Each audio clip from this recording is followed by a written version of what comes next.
রাতে কথা হতো ধীরে, কোনো তাড়াহুড়ো ছিল না। তুমি বলতে আমি আছি, সন্দেহ করার মানে ছিল না। আমি বিশ্বাস করেছিলাম তুমি আলাদা মানুষ। আজ বুঝি ভরসাটাই ছিল আমার সবচেয়ে বড় ভুল অংশ। প্রশ্ন করলেই তুমি হাসতে, বলতে ভেবো না এত। আমি ভেবেছিলাম বিশ্বাসী প্রেম, আজ বুঝি সেটাই ছিল শেষ। মহাদেবের দিব্যি খেয়েও মিথ্যা বলেছ তুমি, ছেড়ে যাবে না বলে ছেড়ে গেছো তুমি। ভয় লাগে না কি তোমার একটু? মহাদেবের দিব্যি খেয়েও মিথ্যা বলেছ তুমি, ছেড়ে যাবে না বলে ছেড়ে গেছো তুমি। তোমাকে ভালোবেসে ভুল করেছি কি আমি?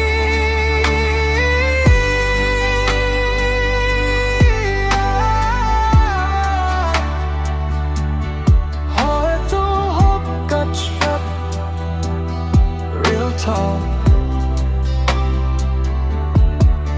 আমি তো ভুল ছিলাম না, ভুল ছিল আমার বিশ্বাসটা।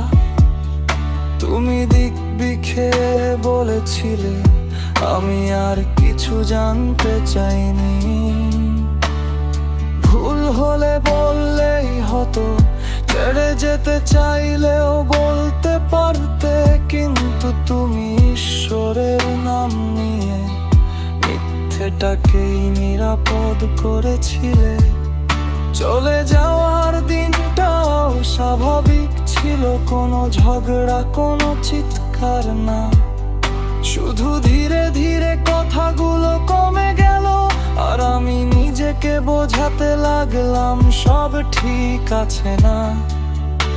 আজ আর মেসেজ আসে না, কিন্তু প্রশ্নটা থেকেই যায়। তুমি কি কখনো একবারও ভেবেছো আমি কেমন আছি আজ? সবচেয়ে কষ্ট তখনই হয় যখন মিথ্যেটা খুব সহজ হয়।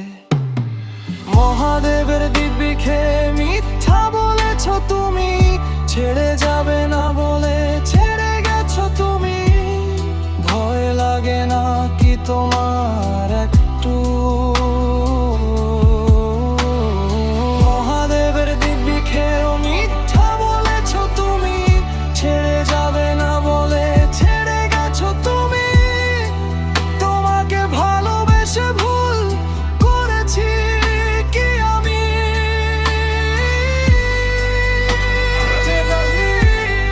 শুধু একটা প্রশ্ন বেঁচে আছে, দিব্যি কি এতটাই সহজ? না, আমি খুব বেশি বিশ্বাসী ছিলাম। তুমি চলে গেছো, আমি এখনো ওই কথাগুলোতেই আটকে আছি। হয়তো ভালোবাসাটা ভুল ছিল না, ভুল ছিল মানুষটা। মহাদেব সব দেখেছেন, আমি মিথ্যে পাইনি। আর তুমি ভয় পাওনি একটু?